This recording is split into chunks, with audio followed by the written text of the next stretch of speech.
नमस्कार सभी को। एथिक्स की क्लासेज में आप सभी का स्वागत है। टॉपिक नंबर 5 हमारा चल रहा है फिलॉसफी। आज हम उसमें पढ़ने वाले हैं कर्म सिद्धांत। तो कर्म सिद्धांत क्या है? जैसे आपने देखा होगा, कुछ लोग बहुत ज़्यादा मेहनत करते हैं, लेकिन इसके बावजूद उन्हें उतनी सफलता नहीं मिलती। कुछ लोग बहुत कम मेहनत करते हैं, उनको बहुत ज़्यादा लाभ हो जाता है, बहुत ज़्यादा सफलता मिल जाती है। तो कर्म सिद्धांत कई बार हमें डगमग होता हुआ प्रतीत होता है। हमको कई बार ये भी दिखता है कि बहुत अच्छे लोग खूब दुख भोगते हैं, जबकि कुछ बहुत भ्रष्टाचारी लोग ऐश करते हैं। तो कहीं कर्म सिद्धांत में कोई गलती है, कोई चूक है कर्म सिद्धांत में? क्या कर्म सिद्धांत बिल्कुल सत्य नहीं है? क्या कर्म सिद्धांत सही नहीं है? कई बार हम सुनते हैं जैसी करनी वैसी भरनी, लेकिन रियल लाइफ में हमें कई बार यह नियम टूटता हुआ प्रतीत होता है। कुछ महाभ्रष्टाचारी लोग होंगे, बहुत ज्यादा घोर अनैतिक लोग होंगे, वो खूब शौक से रह रहे हैं, ऐश से रह रहे हैं, मजे कर रहे हैं, जबकि कुछ बहुत नैतिक लोग भी दुख भोग रहे हैं, कष्ट भोग रहे हैं। तो समाज में ऐसा क्या हो रहा है? ऐसा कर्म सिद्धांत को क्या हम ठीक से नहीं समझ पाए हैं क्या? कर्म सिद्धांत में कहीं कोई गलती है, कहीं कोई चूक हो गई है? तो इन सब रहस्यों से आज हम पर्दा उठाएंगे। आज हम देखेंगे कर्म सिद्धांत होता क्या है, कर्म सिद्धांत कैसे काम करता है, और कर्म सिद्धांत के इस रहस्य को समझने के लिए हम बात शुरू करेंगे कर्म सिद्धांत से जुड़ी हुई भारतीय दर्शन की एक सबसे प्रसिद्ध कहानी से। और वो प्रसिद्ध कहानी जो है वो कहां से ली गई है? कठोपनिषद से। तो बेसिकली आज हम क्या समझने वाले हैं? कर्म सिद्धांत। कर्म सिद्धांत और कर्म सिद्धांत को समझाने के लिए मैं आपको एक कहानी सुनाने जा रहा हूं, और उस कहानी को कहते हैं यम और नचिकेता का संवाद। कहानी का नाम क्या है? यम और नचिकेता का संवाद।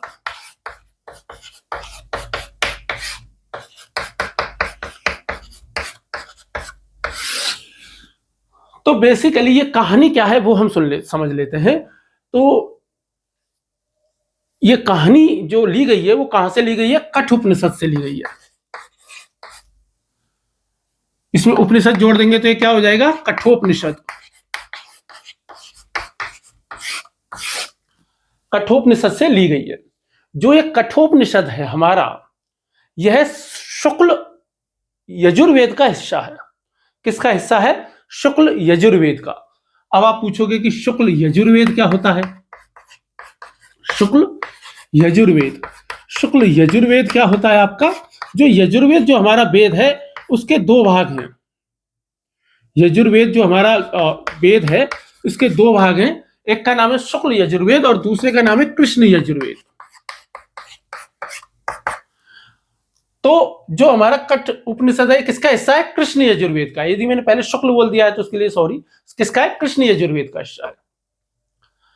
और इस कठोपनिषद में दो अध्याय हैं, और उन दोनों अध्यायों को हम किस नाम से जानते हैं? वल्ली। वल्ली बेसिकली उनको हम कहते हैं। उसके प्रथम अध्याय में यह कहानी है।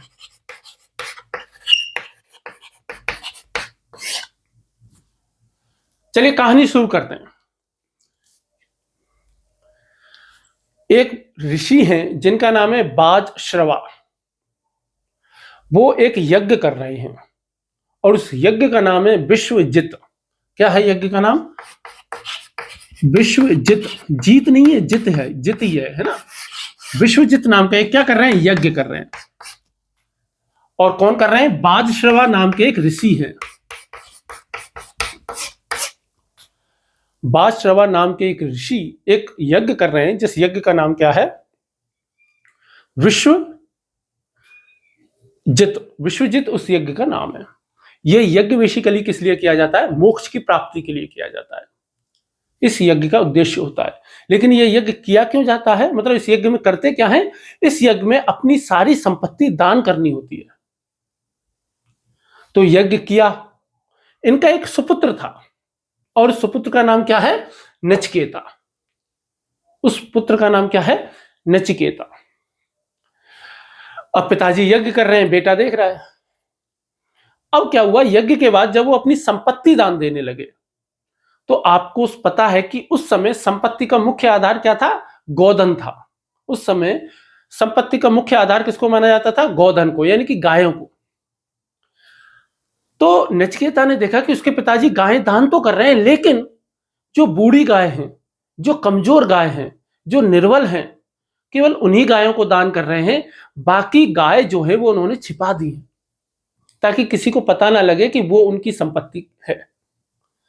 अब जब नचिकेता ने ये देखा तो उसको बड़ा खराब लगा।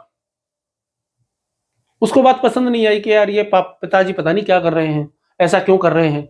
तो वो अपने पिताजी के पास चला गया और पिताजी के पास जाकर के वो बोला कि पिताजी, क्या संपत्ति का दान इसी प्रकार से किया जाता है? क्या आप अपनी पूरी संपत्ति का दान करोगे? तो पिताजी ने कहा, हाँ बिल्कुल करेंगे, तेरे को क्या प्रॉब्लम है? और इसी तरह करते हैं। अब बाप और बेटे का तो रिश्ता ऐसा ही होता है ना। हाँ, इसी तरह करते हैं। फिर उसने पूछा, क्या मैं भी आपकी संपत्ति का हिस्सा हूं? तो उसने कहा, हाँ बिल्कुल। तो क्या आप मुझे भी दान करोगे? अब तब तक पिता चिढ़ चुके थे। अब बेटा क्या है कि दो चार ज्यादा सवाल पूछ ले, ज्यादा होशियार बनने की कोशिश करता है, तो बाप को गुस्सा आ ही जाता है। तो उन्होंने कहा, हाँ तुझे भी दान करूंगा, और तुझे तो ना मैं यमराज को दान करूंगा, मृत्यु को दान करूंगा, यमराज को। तो नचिकेता ने कहा कि आप अभी यज्ञ कर रहे हो, आपकी वाणी झूठी साबित नहीं होनी चाहिए। तो बोला, नहीं होगी, मेरी वाणी झूठी साबित नहीं होगी, नहीं, तुझे मैं मृत्यु को, यमराज को ही दान करूंगा। अब ये बात नचिकेता को लग गई दिल पे। उसने कहा, ठीक है, जब आप मेरे को यमराज को दान करोगे, मृत्यु को दान करोगे, तो मैं खुद ही दान हेतु चला जाता हूं। यमराज यहां है, इससे अच्छा मैं ही वहां चला जाता हूं। तो नचिकेता खुद ही कहां चला जाता है? यमलोक चला जाता है। कहां चला जाता है? यमलोक चला जाता है। जब वो यमलोक जाता है तो वहां देखता है कि यमराज जी तो वहां है नहीं। यमराज जी काम पे गए हुए हैं। काम पे गए हुए हैं तो वो वहीं यमलोक के दरवाजे पर ही बैठ जाता है और 3 दिन तक लगातार भूखा प्यासा यमलोक जो है, यमलोक के दरवाजे पर बैठा रहता है। 3 दिन बाद यमराज जी आते हैं और जब 3 दिन बाद यमराज आते हैं तो उसको देखते हैं और उसको देख करके क्या हो जाते हैं? खुश हो जाते हैं। और जब खुश हो जाते हैं तो उससे पूछते हैं, उससे कहते हैं कि भाई, मैं तेरी भक्ति से, तेरे त्याग से मैं खुश हूं। मैं तेरे को 3 वरदान मांगता हूं, तू देता हूं, तू मुझसे 3 वरदान मांग ले। तो वो खुश हो जाता है कि भाई 3 वरदान मांग रहे हैं तो ठीक है। तो सबसे पहला वरदान जो वो मांगता है, वो क्या मांगता है कि भाई मेरे पिताजी मुझे प्रेम पूर्वक स्वीकार कर लें। तो वो क्या कहता है यमराज जी से, यदि आप मुझे वरदान देना चाहते हैं तो पहला वरदान मुझे क्या दो कि मेरे पिताजी मुझे प्रेम पूर्वक हंसी खुशी रूप से क्या कर लें? स्वीकार कर लें। तो यमराज कहते हैं, ठीक है, दिया, कर लेंगे, टेंशन मत ले। फिर वो दूसरा प्रश्न पूछता है, और दूसरा प्रश्न वो क्या पूछता है कि भाई दूसरा प्रश्न पूछता है, और दूसरा प्रश्न वो क्या पूछता है? दूसरा प्रश्न वो पूछता है, तीसरा प्रश्न वो पूछता है कर्म सिद्धांत के बारे में, कि भाई मृत्यु के बाद क्या होता है। नचिकेता का क्या होता है? तीसरा प्रश्न बेसिकली ये होता है कि भाई मृत्यु के बाद क्या होता है। और उसका दूसरा प्रश्न और होता है, और दूसरा प्रश्न शायद उसका किससे संबंधित होता है? पहला तो यही होता है कि भाई मेरे पिताजी मुझे स्वीकार कर ले। हाँ, दूसरा प्रश्न उसका होता है कि मुझे जो स्वर्ग का जो ज्ञान है, स्वर्ग की जो अग्नि का जो ज्ञान है, तो वो मुझे प्राप्त हो जाए। तो बेसिकली जो मूल जो ज्ञान है वो उसकी प्राप्ति वो चाहता था। और तीसरे में उसने पूछा कि मृत्यु के बाद क्या होता है। क्या कर्म हमारे शरीर करता है या हमारी आत्मा करती है? कर्म कौन करता है, और उस कर्म की सजा किसको मिलती है और क्यों मिलती है? तो ये सारे के सारे प्रश्न कौन पूछता है? नचिकेता पूछता है। और किससे पूछता है? यमराज से पूछता है। तब यमराज उसको, पहले तो वो बच्चा होता है तो वो कहते हैं कि यार बेटा देख, तू समझ नहीं पाएगा, छोटा बच्चा है, रहने दे, ऐसे ही उसको घुमाने की कोशिश करते हैं। लेकिन बालहट तो बालहट होता है, जैसे कि राजहट होता है, बालहट होता है ना। तो बालहट होता है तो वो मान जाते हैं और उसको फिर समझाते हैं। और कठ उपनिषद में प्रमुख रूप से क्या समझाया गया है? कर्म सिद्धांत ही समझाया गया है कि पुनर्जन्म क्या होता है, आत्मा क्यों होती है, क्या है आत्मा, क्या है क्या नहीं है। तो वो सारी की सारी बातें। तो चलिए अब हम भी कर्म सिद्धांत जो है वो समझ लेते हैं। और ये तो आपने देख ही लिया है ना, यहां पर जो ये कृष्ण यजुर्वेद है ना, कृष्ण शब्द का मतलब यहां पर भगवान से नहीं है और ना ही काले से है, बल्कि यहां पर कृष्ण से मतलब क्या, किस शब्द से पता है? गहरे शब्द से है और अव्यवस्थित से है। और क्यों है अव्यवस्थित और गहरे से? क्योंकि जो एक कृष्ण यजुर्वेद है, ये गद्य और पद्य, बेसिकली यजुर्वेद जो वेद है हमारा, ये गद्य और पद्य दोनों में ही लिखा हुआ है। जैसे चंपू काव्य होता है, हिंदी साहित्य में चंपू काव्य होता है, जो आधा गद्य में होता है आधा पद्य में होता है, वैसे ही अपना क्या है, यजुर्वेद है, जो कि क्या है, गद्य और पद्य दोनों में ही। ठीक, तो अब इस कहानी को, यम और नचिकेता की कहानी से अब हम आगे बढ़ते हैं, और आगे बढ़ते हुए हम क्या करते हैं, अब कर्म सिद्धांत को समझने की कोशिश करते हैं।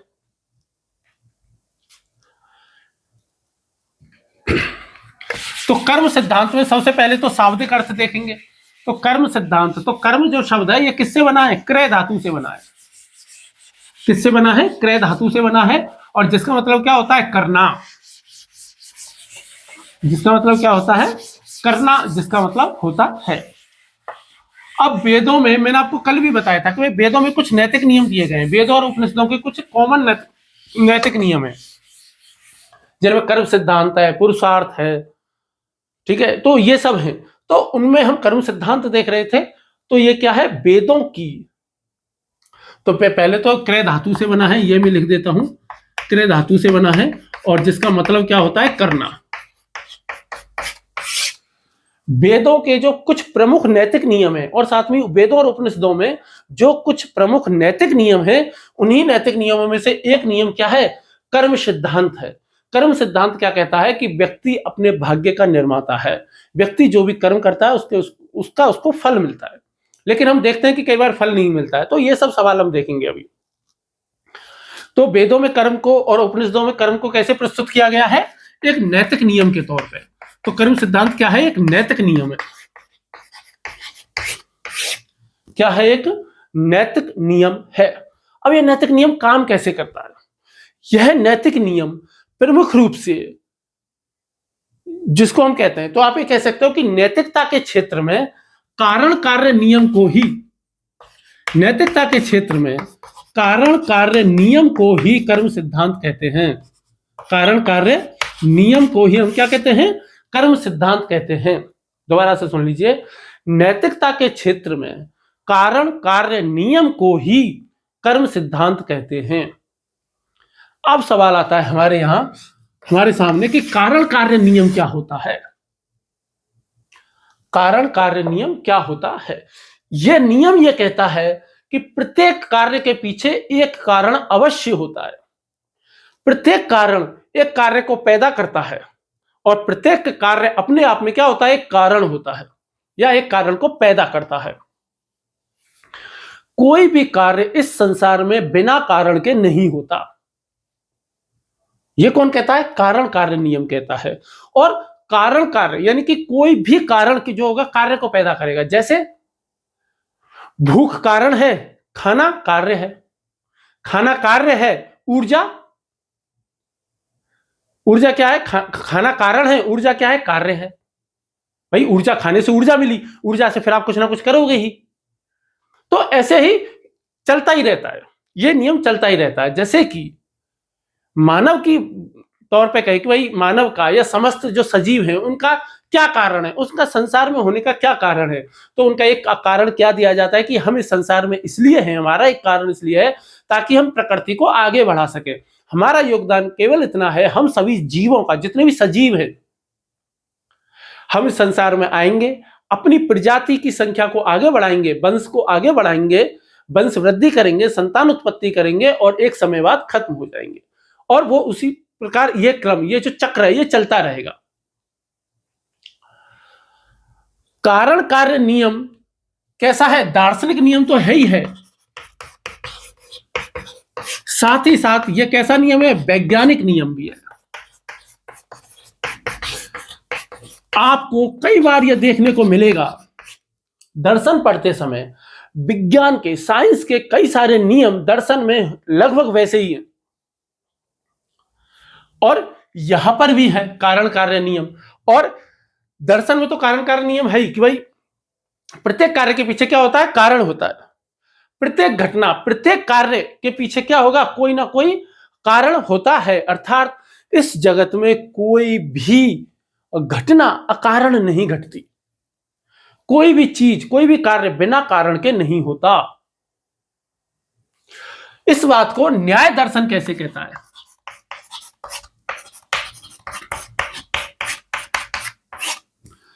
न्याय दर्शन किसका है? आपका गौतम का, गौतम ऋषि का या महर्षि गौतम का।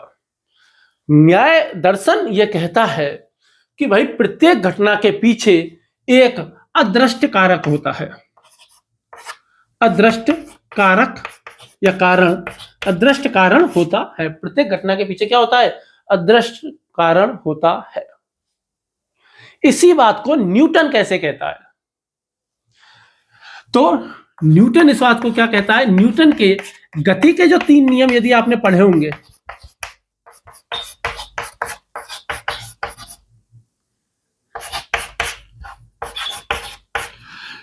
न्यूटन के गति के 3 नियम यदि आपने पढ़े होंगे, तो उन तीनों नियमों में क्या होता है? प्रत्येक क्रिया के विपरीत क्रिया होती है। कोई भी व्यक्ति वस्तु कोई भी हो, अपनी स्थिर अवस्था में ही रहना चाहती है जब तक कि उसमें भारी बल नहीं लगाए जाए।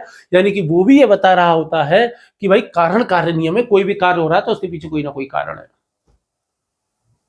और बौद्ध दर्शन में भी यही बात कही जाती है। बौद्ध दर्शन में क्या है? प्रतीत समुत्पाद्य। ये नियम हम आगे देखेंगे, अभी केवल नाम के लिए देख लो आप, प्रतीत समुत्पाद है। और अरस्तु भी इसी बात को कह रहा है। और अरिस्टोटल यानी कि अरस्तु, अरस्तु किसका शिष्य था? प्लेटो का। प्लेटो किसका शिष्य था? सुकरात का। तो कंफ्यूजन नहीं होना है ना, सुकरात, प्लेटो, अरस्तु।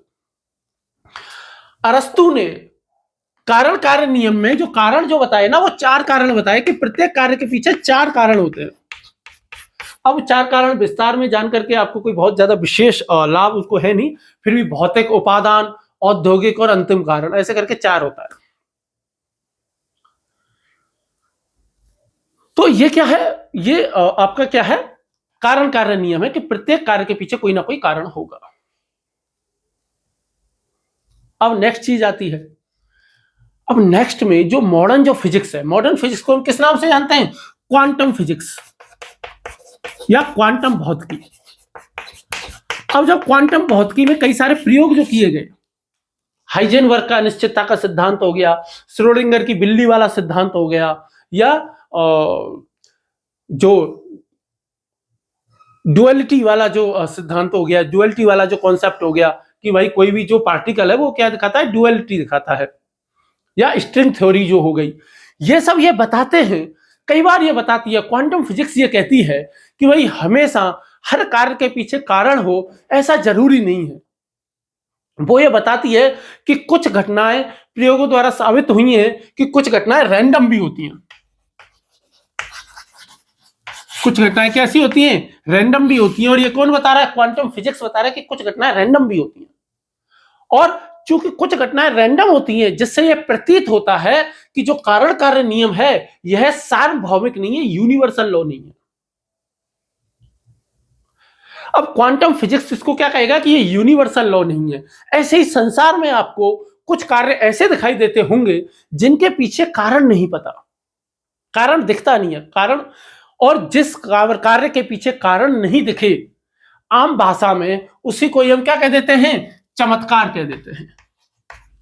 आम भाषा में उसी को हम क्या कह देते हैं? चमत्कार कह देते हैं। चमत्कार वैसे एक फिल्म भी है शाहरुख खान की, है ना, और उस फिल्म में चमत्कार में क्या है? एक भूत है, तो वो चमत्कार है। ठीक है, तो चमत्कार क्या है? यदि कोई पूछ ले कभी आपसे, तो आप क्या कहोगे? कि चमत्कार वह कार्य है जिसके पीछे कोई कारण दिखाई नहीं देता है। जिस कार्य के पीछे कोई कारण दिखाई नहीं दे उसको चमत्कार कहते हैं। जैसे गैस नहीं जल रही है और उस पर दूध यदि गर्म हो रहा है बिना गैस को चालू किए, तो आप उसको क्या कह दोगे? चमत्कार कह दोगे। अब कई सारी ऐसी चीजें हैं कि जिनको पहले लोग चमत्कार मानते थे, और लेकिन विज्ञान ने साबित किया कि उनके पीछे कोई ना कोई कारण होता है। जैसे कई बार मिट्टी में रात को कुछ जगहों पर कुछ चमकती हुई चीज दिखाई देती है, तो लोग उसके कहते थे चमत्कार है कि यार कोई चीज है यहां पर। जब पता चल गया कि ये तो अभ्रक है, तो ठीक है। या फिर जैसे शमशान में रात को कुछ चीज चमकती दिखाई देती हैं, जब विज्ञान ने साबित किया कि नहीं फास्फोरस है, वो रात को चमकता है, तो पता चल गया। जब तक नहीं पता चला तब तक चमत्कार है, जैसे बरमूडा ट्रायंगल हो गया, और भी कई सारी चीजें हैं ना जो कि चमत्कार की तरह दिखाई देती हैं हमें कि ऐसा कैसे हो रहा है। तो जब तक नहीं पता चल रहा तब तक वो क्या है, चमत्कार है। जो लोग आस्तिक हैं वो क्या कहेंगे, चमत्कार को क्या कहेंगे कि भाई ये चमत्कार क्या है, चमत्कार केवल ईश्वर करता है। चमत्कार कौन करता है, ईश्वर। कोई पूछे कि भाई ईश्वर क्या है, कि चमत्कार है क्या, तो आस्तिक लोग क्या कहेंगे कि भाई देखो ईश्वर ने ये दुनिया बनाई, और ईश्वर ने दुनिया बनाई तो ईश्वर ने एक कारण कार्य नियम भी तो ईश्वर ने ही बनाया है। तो नियम बड़ा है कि बनाने वाला बड़ा है, तो कहते हैं कि चूंकि बनाने वाला बड़ा है इसलिए भगवान खुद इस नियम को तोड़ सकते हैं। इसलिए जब बहुत से चीज ऐसी होती है जिनके पीछे कोई कारण समझ में नहीं आता, तो लोग क्या कहेंगे, यही तो भगवान की लीला है, यही तो भगवान की माया है, यही तो भगवान है। भाई यही तो लोगों को समझ में नहीं आता कि भगवान है, ऐसा कैसे वो कर सकता है, ये कौन कर सकता है, ये भगवान ही तो कर सकता है, और कौन कर सकता है। इसलिए चूंकि भगवान कारण कारण नियम के अधीन नहीं है, इसलिए वो क्या कर सकता है, चमत्कार कर सकता है। और एक फिल्म है जिस फिल्म का नाम है ओ माई गॉड, उसमें एक डायलॉग है कि मैं चमत्कार करता हूं इसलिए भगवान नहीं हूं, मैं भगवान हूं इसलिए चमत्कार करता हूं। मतलब इस तरीके से गोल गोल करके दिखाया है, बताया है बेसिकली, यानी कि केवल ईश्वर के पास ये शक्ति है कि वो बिना कारण के कोई कार्य कर सकता है। अब क्या कहेंगे कुछ लोग कहेंगे कि भाई कर्म सिद्धांत कुछ नहीं है, ये एक अंधविश्वास है। बहुत से लोग क्या कहेंगे, इसको अंधविश्वास कहेंगे। और वो अंधविश्वास क्यों कहते हैं, भाई अंधविश्वास कहने के कुछ कारण भी हैं, कुछ कारण हमें दिखाई देते हैं। कौन से कारण दिखाई देते हैं, जैसे समाज में सभी को ऐसा लगता है कि कर्मों के अनुसार फल नहीं मिल रहा है। ये मैं थोड़ा मिटा देता हूं ना, सभी को ऐसा लगता है कि भाई सभी को कर्मों के अनुसार फल नहीं मिल रहा है, ऐसा हमें दिखाई देता है। और चूंकि कर्मों के अनुसार फल मिलता हुआ सभी को बराबर नहीं दिखाई दे रहा, जैसे कोई जन्म से बेचारा विकलांग पैदा हो गया, जन्म से कोई अंधा पैदा हो गया, जन्म से कोई मानसिक रूप से कमजोर पैदा हो गया, बहुत ज्यादा कमजोर पैदा हो गया। अब उन विचारों से कैसे कहें कि यार ये क्या क्या हो गया, तुम्हारे साथ ही क्यों हुआ ये। अब उनका जो हुआ है, उनकी जो विकलांगता हुई है, मानसिक हुई है, शारीरिक हुई है, उसको हम कैसे समझाएं। कोई जन्म से ही बहुत ज्यादा गरीब घर में पैदा हुआ, बहुत ज्यादा गरीबी में, कोई जन्म से ही राजा के घर में ही पैदा हुआ, तो लोगों को ये कैसे समझाएं। भाई कारण कारण नियम यहाँ कैसे दिखेगा बताओ। वो तो कहेगा ना मैंने तो अभी तो जन्म ही तो लिया है, भाई कर्म तो मैं बाद में करूंगा, जन्म लेने के बाद में। तो इसको कैसे जस्टिफाई करेंगे, उनके दिल को कैसे संतुष्टि होगी, कैसे तसल्ली होगी। तो जो बहुत से लोग क्या कहते हैं इसको, इसीलिए कर्म सिद्धांत को बहुत सारे लोग हमें क्या कह देते हैं कि भाई कुछ नहीं है, ये तो अंधविश्वास है। क्या है ये, अंधविश्वास की बात है, कुछ नहीं है। पर मैं ये बतलाता हूं, मैं ये कहता हूं कि यदि कर्म सिद्धांत यदि अंधविश्वास है, मैं तो खैर क्या कहता हूं, एथिक्स कहती है, नैतिकता ये कहती है, और हमारा कर्म सिद्धांत ही ये कहता है, और तर्क भी ये कहता है कि यदि कर्म सिद्धांत अंधविश्वास है तो ये दुनिया का सबसे शानदार अंधविश्वास है, सबसे शानदार अंधविश्वास है। क्यों सबसे शानदार अंधविश्वास है, क्योंकि कर्म सिद्धांत व्यक्ति को क्या बनाता है, नैतिक बनाता है। यह व्यक्ति को क्या बनाता है, नैतिक के साथ साथ उत्तरदायी बनाता है। यह व्यक्ति को जिम्मेदार बनाता है।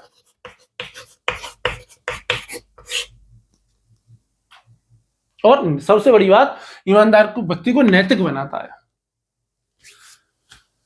हालांकि आज भी बहुत सारे ऐसे लोग हैं जो ये कहते हैं कि भाई कर्म सिद्धांत की पुष्टि किसी वैज्ञानिक तथ्य से होती नहीं है।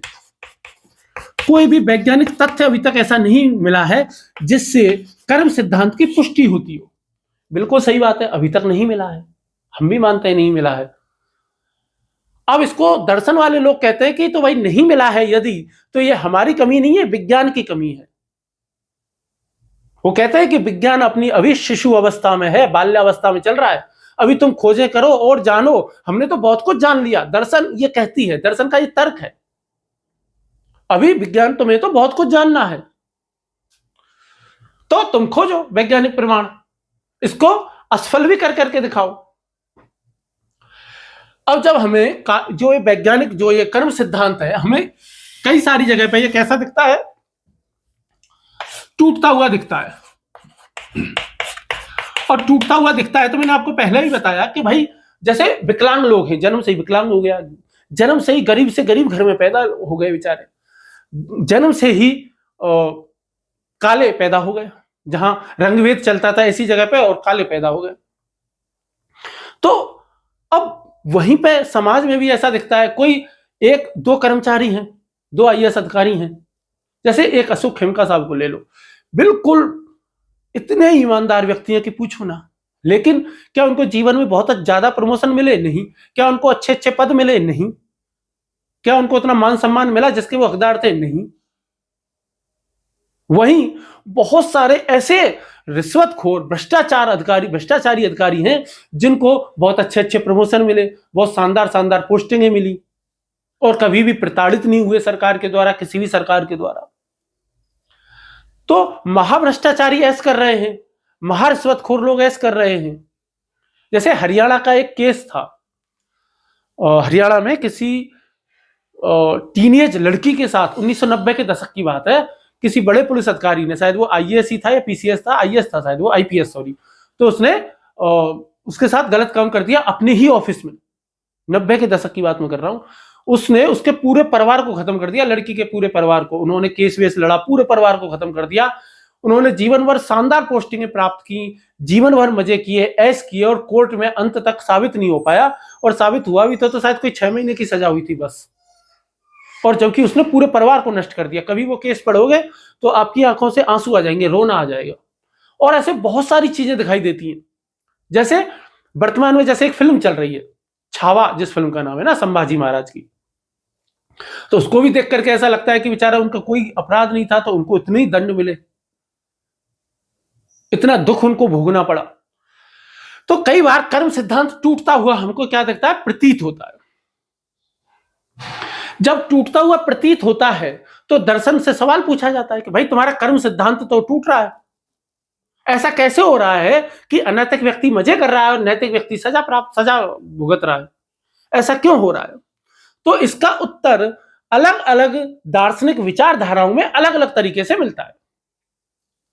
जैसे कि न्याय दर्शन में क्या मिलता है, न्याय दर्शन किसका है? गौतम ऋषि का। ध्यान रखना है भाई, ठीक है, क्या पता जीएस में 2 नंबर का सवाल आ जाए, सही हो जाए। तो न्याय दर्शन क्या कहता है कि जो कर्म फल है, कर्म फल तत्काल नहीं मिलता। वो क्या कहता है कि कर्म फल तत्काल नहीं मिलता।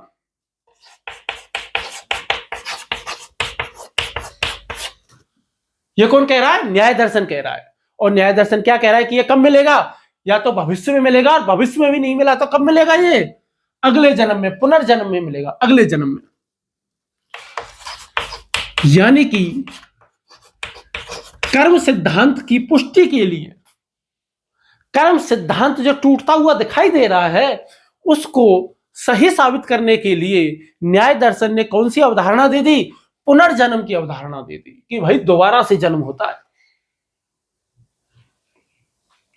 और वेदांत दर्शन क्या कहता है इस मामले में? जब वेदांत से पूछा गया कि भाई तुम बताओ वेदांत दर्शन, और वेदांत दर्शन अकेले शंकराचार्य का नहीं है, गीता में भी है, शंकराचार्य में भी है, वैष्णव वेदांत भी है, हालांकि लगभग एक जैसा ही है वो। तो कहते हैं कि भाई मनुष्य को पिछले जन्मों का अपना कर्म भोगना पड़ता है, यानी कि वो भी क्या कहते हैं, पुनर्जन्म की अवधारणा दे रहे हैं। इसीलिए हम कहते हैं, कोई पूछे आपसे कि भाई कर्म सिद्धांत का आधार क्या है, तो आप कर्म सिद्धांत का आधार क्या बताओगे? कर्म सिद्धांत का आधार है आत्मा की अमरता। भाई पुनर्जन्म कब होगा? जब आत्मा अजर अमर होगी तभी तो पुनर्जन्म होगा ना। आत्मा की अमरता और पुनर्जन्म, तो अब इन दो चीजों को देखेंगे। पुनर्जन्म हम बाद में देखेंगे, फिलहाल आत्मा की अमरता को थोड़ा सा देख लेते हैं। तो आत्मा की अमरता क्या है? तो कर्म सिद्धांत का आधार क्या है? तो कर्म सिद्धांत का आधार हमारे लिए क्या है, कोई पूछ ले तो कर्म सिद्धांत का आधार है आत्मा की अमरता। क्या है? आत्मा की अमरता। कर्म सिद्धांत का आधार क्या है? आत्मा की अमरता। अब देखो, आत्मा होती है कि नहीं, आज तक दुनिया में किसी को नहीं पता। आज तक दुनिया में कोई भी आत्मा को ना तो साबित कर पाया है, ना ही पूरी तरह खारिज कर पाया है। विज्ञान आत्मा को पूरी तरह खारिज नहीं कर पाया है, यह ध्यान रखना, और साबित तो खैर कर ही नहीं पाया है। आज भी बहुत सारे लोग ऐसे हैं जो आत्मा को क्या मानते हैं? अंधविश्वास ही मानते हैं। ठीक है, आप अब अंधविश्वास मानते हो तो उसको पहले खारिज करके तो दिखाओ, लेकिन अभी तक खारिज नहीं कर पाई है विज्ञान भी। चलो दर्शन की बात हम करते हैं। भारत में कुल 9 दर्शन है, ये मैंने आपको कल बताया था। भारत के 9 दर्शनों में से 3 दर्शन नास्तिक हैं और 6 दर्शन क्या है? आस्तिक हैं। लेकिन जब आत्मा की बात पूछी गई उनसे, सभी 9 दर्शनों से, कि भाई तुम बताओ 9 दर्शन, कि भाई आत्मा होती है कि नहीं, तो 7 दर्शनों ने माना कि आत्मा होती है। तो 9 में से 7 दर्शन,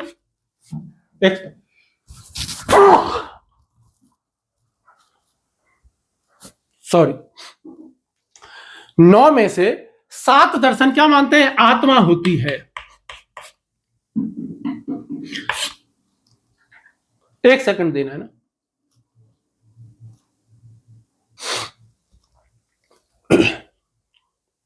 माफी चाहूंगा डिस्टर्बेंस के लिए। तो भारत के 9 दर्शनों में से 7 दर्शन मानते हैं कि आत्मा होती है।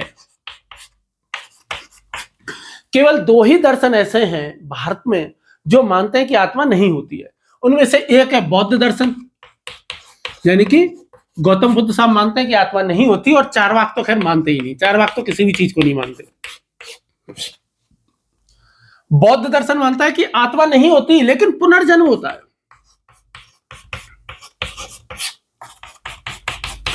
पुनर्जन्म होता है, ये कौन मान रहा है? बौद्ध दर्शन। लेकिन बौद्ध दर्शन क्या कह रहा है? आत्मा नहीं होती। इसका मतलब यह है कि पुनर्जन्म बिना आत्मा के भी पॉसिबल है, और बौद्ध ने साबित करके बताया है, तर्कों से। साबित का मतलब ऐसे वैज्ञानिक प्रयोगों से नहीं, तर्कों से। कमाल की बात है। और चारवाक तो ना तो धर्म को मानते हैं, ना भगवान को मानते हैं, ना आत्मा को मानते हैं, ना पुनर्जन्म को मानते हैं। जो भी है सब यही है, जो सामने है वही है। आज का कबूतर अच्छा है कल के मोर से, हाथ का कबूतर अच्छा, हाथ की चिड़िया अच्छी है झाड़ी के मोर से, ये बात वो कहते हैं। और उनका सबसे फेमस वाक्य तो है ही खैर, पीतवा पीतवा पुनः पीतवा। पर जब चारवाक दर्शन पढ़ेंगे तो मजे करेंगे। तो चारवाक दर्शन कहता है आत्मा बात्मा होती ही नहीं भाई, आत्मा की जरूरत ही क्या है? आत्मा बात्मा कुछ नहीं होती भाई। सोचने का गुण, चेतना का जो गुण है, चिंतन का जो गुण है, चेतना का जो गुण है, वो किसमें है? शरीर में ही है। मस्तिष्क में ही बॉडी पार्ट्सों को ही अच्छे से मिला देते हैं, मैचिंग कर देते हैं, ढंग से सेटिंग कर देते हैं, तो क्या हो जाता है? चेतना आ जाती है, चिंतन की शक्ति आ जाती है, मनन की शक्ति आ जाती है, स्मरण की, प्रत्यास्मरण की, पहचानने की, रिकॉग्निशन की शक्ति आ जाती है। अब बौद्ध दर्शन जो कहता है ना, बुद्ध दर्शन क्या कहता है? कि भाई जीवन अनित्य है, जीवन बिल्कुल अनिश्चित है। और इसीलिए बौद्ध दर्शन नैतिकता का जो संबंध जोड़ते हैं वो आत्मा से नहीं जोड़ते।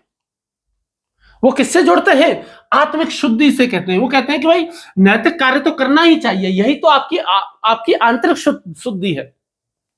वो कहते हैं कि आपको शांति कहां प्राप्त होगा, सुख कहां प्राप्त होगा? बाह्य सुख दुख को छोड़ो और आंतरिक सुख की तरफ बढ़ो। ये कौन कह रहा है? आपका गौतम बुद्ध साहब कह रहे हैं।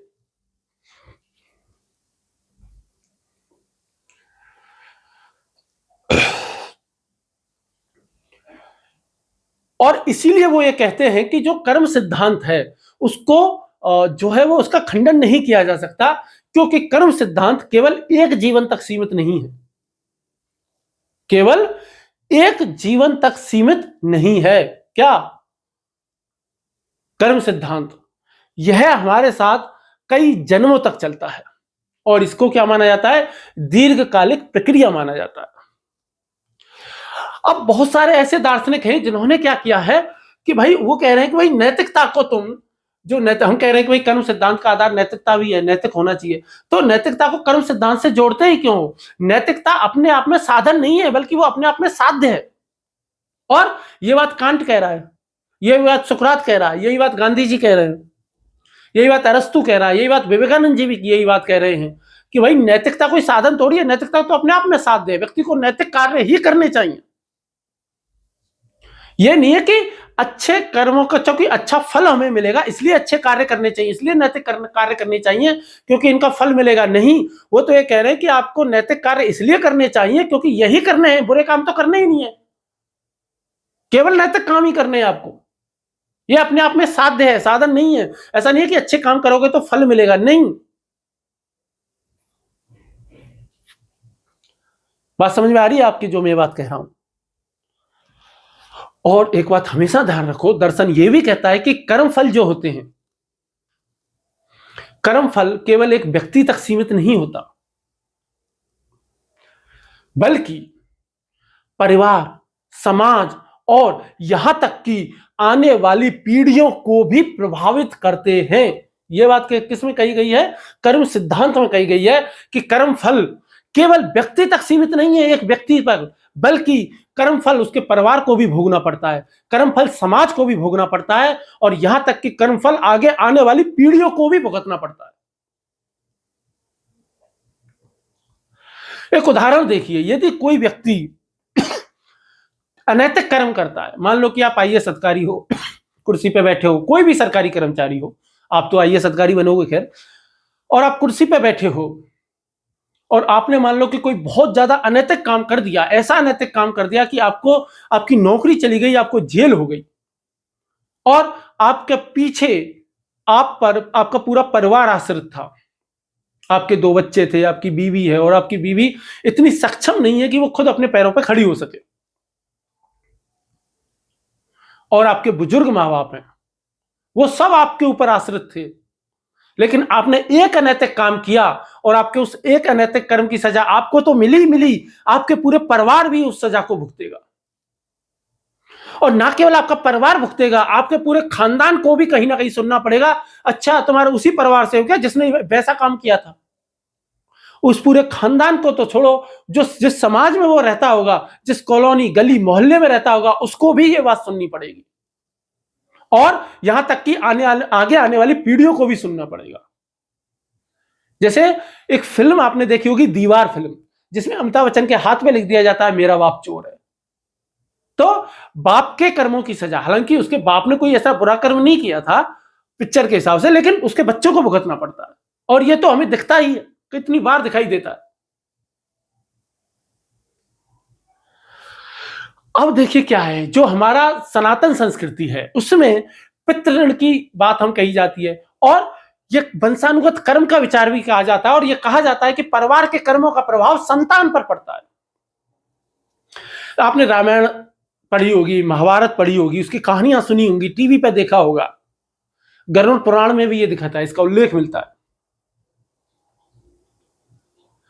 सब में दिखाई देता है कि भाई कुंती ने एक गलत काम किया तो उसकी सजा कर्ण को जीवन भर भुगतनी पड़ी, और ना केवल कर्ण को बल्कि पूरे सभी 6 भाइयों को भुगतनी पड़ी वो सजा, और 6 भाइयों को नहीं, पूरे कौरव वंश को, पूरे यदु वंश को, वो जो कुरु वंश को ही वो सजा भुगतनी पड़ी। अब बहुत सारे उदाहरण है, ये तो कहानियों का उदाहरण है, ये तो हमारी रामायण महाभारतों के उदाहरण है, आप आम जनजीवन में भी देखोगे तो आपको ऐसे उदाहरण खूब दिखाई देंगे। बौद्ध दर्शन की बात यदि हम करेंगे तो बौद्ध दर्शन कर्म सिद्धांत को व्यक्तिगत मानता है, लेकिन जो बौद्ध दर्शन की जो महायान जो परंपरा है वो सामूहिक कर्म की अवधारणा में विश्वास रखती है, और वो ये मानती है कि भाई कर्म का प्रभाव परिवार पे पड़ सकता है, समाज पे पड़ सकता है, राष्ट्र पर भी पड़ सकता है। जिस राष्ट्र में ज्यादातर लोग अनैतिक होंगे तो उस राष्ट्र का पतन तो होगा ही होगा, वो राष्ट्र कैसे प्रगति कर सकता है। पूरे विश्व में नजर घुमा करके देख लो, कितने सारे ऐसे देश हैं जहां पर अनैतिकता बहुत ज्यादा है। अनैतिकता का मतलब जो काम सही है वो सही काम नहीं कर रहे, बल्कि गलत रास्ते पे चल रहे हैं। गलत रास्ते पे चलना केवल ये नहीं होता कि ईश्वर के बताए रास्ते पे चलना है ना, क्योंकि ईश्वर की अवधारणा ईश्वर के धर्म के हिसाब से तो अलग अलग धर्मों के हिसाब से अलग अलग होती है। सही रास्ता जिसको बेसिकली कहते हैं। अगर किसी राष्ट्र में ज्यादातर लोग नैतिक आचरण से में लिप्त हो जाएंगे, क्या हो जाएंगे? नैतिक आचरण में लिप्त हो जाए, अनैतिक आचरण में लिप्त हो जाते हैं, तो पूरे राष्ट्र को समस्याओं का सामना करना पड़ सकता है। जैन दर्शन की वजह से जब वो पूछते हैं कि भाई जैन दर्शन तुम बताओ कि कर्म फल कैसा होता है, व्यक्तिगत होता है कि सामूहिक होता है, तो जैन दर्शन क्या बोलता है कि नहीं, व्यक्तिगत ही होता है। अब ये तो हमने हिंदू धर्म की बात कर ली, जैन धर्म की बात कर ली, बौद्ध धर्म की बात कर ली। अब तीन बड़े धर्म और हैं जिनको हम क्या कहते हैं? अब्राहमिक रिलीजन हम कहते हैं। एक है आपका ईसाई धर्म, दूसरा है इस्लाम और तीसरा है यहूदी। तो कौन कौन से हैं? ईसाई, इस्लाम, यहूदी।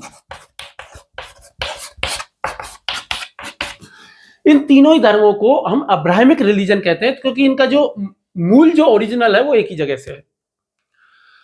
इन तीनों धर्मों में पुनर्जन्म की अवधारणा तो दिखाई नहीं देती, लेकिन कर्म फल जरूर दिखाई देता है, कर्म सिद्धांत दिखाई देता है। कैसे? जैसे हिंदू धर्म में पुनर्जन्म की बात कही जाती है, इसीलिए हिंदू धर्म में जब किसी की मृत्यु होती है तो उसको जला दिया जाता है। क्यों जला दिया जाता है? क्योंकि हमारे हिंदू धर्म में कहते हैं कि किसी भी व्यक्ति का क्या होता है? देहांत होता है,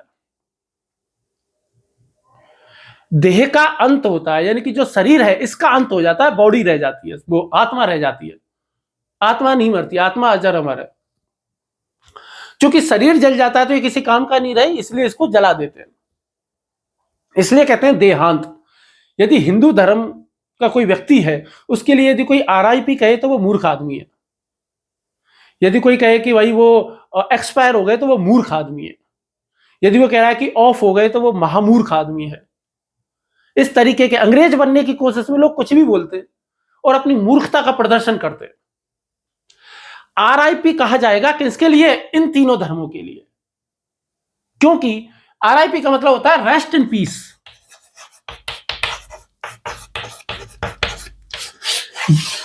और इनके लिए रेस्ट इन पीस क्यों कहा जाता है? क्योंकि इनके यहां जब भी कोई भी व्यक्ति की मृत्यु होती है तो उसको क्या कर देते हैं? गाड़ देते हैं, कब्र में सुला देते हैं, और क्या कहते हैं कि भाई रेस्ट इन पीस करो, आराम से रेस्ट करो। कब तक रेस्ट करना है? डूम्स डे तक। कब तक? डूम्स डे तक, या इस्लाम के अनुसार कयामत के दिन तक, कि एक दिन कयामत का दिन आएगा, और जिस दिन कयामत का दिन आएगा उस दिन सारी कब्रों से मुर्दे उठ खड़े होंगे, और फिर सभी मुर्दों के कर्मों का हिसाब होगा, और उन कर्मों के हिसाब से अल्लाह उनको जन्नत और जहन्नुम में भेजेगा, गॉड उनको हेल और हेवन में भेजेगा, स्वर्ग और नरक में भेजेगा। ये इन तीनों धर्मों में कॉन्सेप्ट है। इनके यहां मृत्यु को एक बेसिकली क्या कहते हैं, एक तरीके से वेटिंग रूम समझ लो, कि इंतजार कर रहे हैं भाई, आराम कर रहे हैं, इंतजार है किसका? कयामत के दिन का है। अल्लाह आएगा, उस दिन सारे मुर्दे उठ खड़े होंगे, और फिर अल्लाह सबका हिसाब करेगा, फिर हमको स्वर्ग या नरक मिलेगा। तब तक के लिए हम आराम कर रहे हैं। जबकि हमारे यहां सनातन जो परंपरा है उसमें कहते हैं कि भाई देहांत हो गया, देह का अंत हो गया, इसलिए इसको जला दो। आत्मा का तो क्या हो जाएगा? आत्मा तो नया शरीर धारण कर लेगी। जैसे हम पुराने वस्त्रों का त्याग करके नए वस्त्र धारण कर लेते हैं, वैसे ही आत्मा पुराने शरीर को छोड़ करके नया शरीर धारण कर लेती है। ये सब गीता में कही गई बातें हैं। गीता को हम आगे पढ़ेंगे, और गीता में जो कर्म सिद्धांत हैं और उनको हम वहीं देखेंगे, श्लोकों के सहित देखेंगे।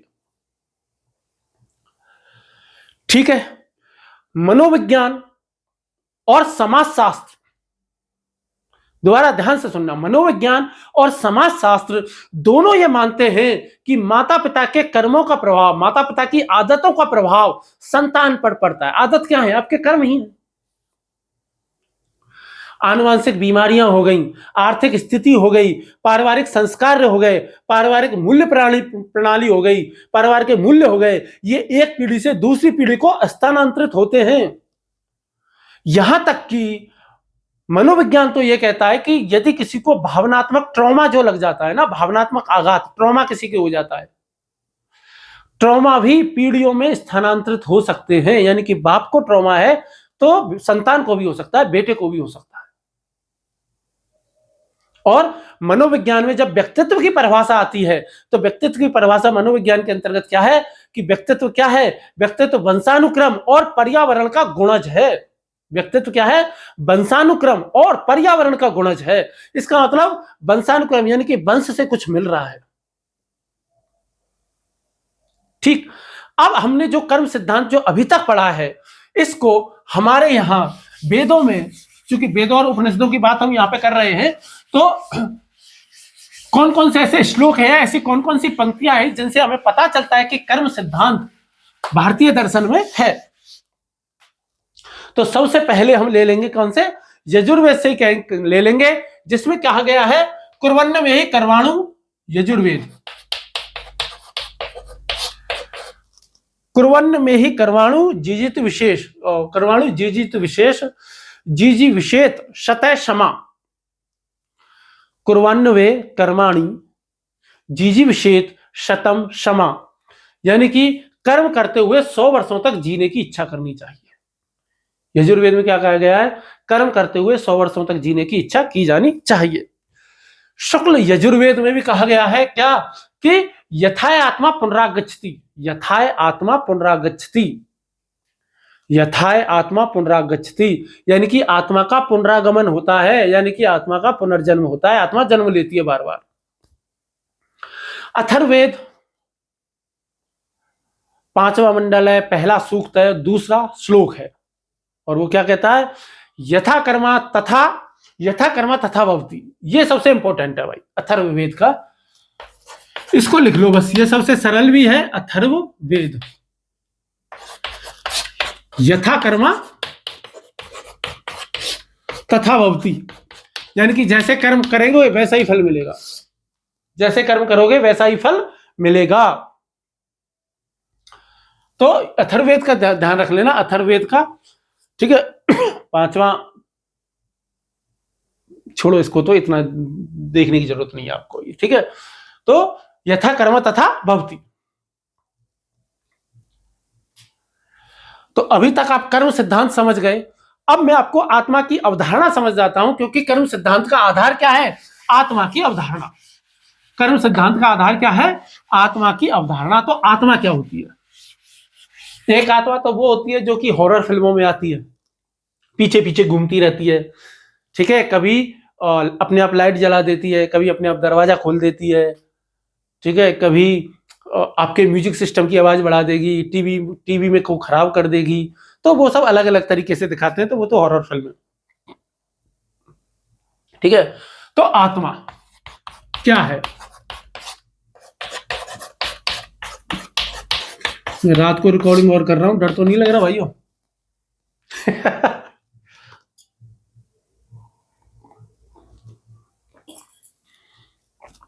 तो आत्मा क्या है? देखिए, जब भी हम कहते हैं, जैसे कोई भी व्यक्ति से पूछो तो वो क्या कहेगा? मैंने ये काम किया, मुझे भूख लग रही है, मुझे प्यास लग रही है, मुझे डर लग रहा है। अब जब बात हम करते हैं मैं की, तो मैं क्या है?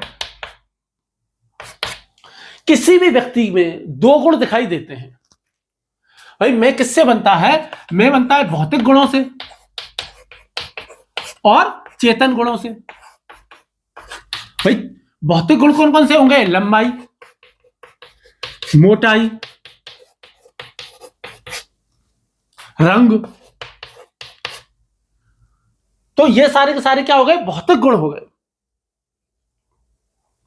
वजन, वेट। अब कुछ गुण चेतन भी होते हैं, जैसे कि चिंतन, जैसे कि मनन, जैसे कि स्मरण, जैसे कि अवधान। अवधान का मतलब ध्यान केंद्रित करने की शक्ति। तो प्रत्याभिज्ञान, संज्ञान, कॉग्निटिव, याद, स्मरण लिख दिया वैसे तो, पहचान लेना, अब भाई इस तरीके, यहां भी कुछ गुण है, यहां भी कुछ गुण है। जब आप कहते हो कि भाई आपकी लंबाई कितनी है और आप कहते हो कि भाई मेरी लंबाई 5 फीट 11 इंच है, तो ये लंबाई किसकी है? मेरे शरीर की है। जब आप कहते हो कि आपको याद है, तो किसको याद है? आपके शरीर को याद है क्या? तो इसका मतलब हम कहते हैं कि कुछ गुण तो कैसे हैं, भौतिक हैं, और कुछ गुण क्या है, चेतन है। देखिए, जब भी जितने भी ये जो गुण है ना, भाई आप एक बार बताओ, लंबाई है तो लंबाई तो कोई ना कोई चीज की होगी। हम कहें कि भाई 5 फीट लंबा है, तो क्या है 5 फीट लंबा? चौक है, आदमी है, औरत है, दीवार है, बांस है, पेड़ है, बच्चा है, साइकिल है, कार है, क्या है? कोई सामान तो होगा ना 5 फीट का। तो आपको बताना पड़ेगा कि 5 फीट का क्या है। जब 5 फीट का कुछ नहीं है, तो फिर 5 फीट का कोई मतलब ही नहीं रह जाएगा। कुछ ना कुछ तो होगा ना 5 फीट। तो इसका मतलब क्या है? जब आप कोई पूछे कि कोई चीज क्या है, कि भाई 5 किलो की है कोई चीज, तो 5 किलो की क्या है? 5 किलो शक्कर है, 5 किलो नमक है, 5 किलो मिट्टी है, 5 किलो रेती है, 5 किलो पत्थर है। कुछ तो होगा ना। तो इसका मतलब क्या है कि ये जितने भी चीजें हैं, इन सबको हम क्या कहते हैं? गुण। अब जितने भी गुण हैं, ये गुण किसमें होगा? ये गुण वैसे तो रहेंगे नहीं, स्वतंत्र अवस्था में तो दिखते नहीं है ना। ऐसा थोड़ी है कि आगे से 2 लंबाई आ रही है, पीछे से 2 चौड़ाई आ रही है, ऐसे तो होगा नहीं। तो गुण हमेशा ही किसमें रहेगा? किसी ना किसी द्रव्य में होता है। किसी ना किसी किसमें होता है? द्रव्य में होता है। गुण के होने के लिए गुणी चाहिए। गुण के होने के लिए क्या चाहिए? गुणी। भाई गुण किसी ना किसी में तो स्थित होगा ना, और जिसमें स्थित होगा उसको हम द्रव्य कह देते हैं, उसको हम वस्तु भी कह सकते हैं, और अंग्रेजी में उसको सबस्टांस भी कह देते हैं, SUBSTANC, सबस्टांस।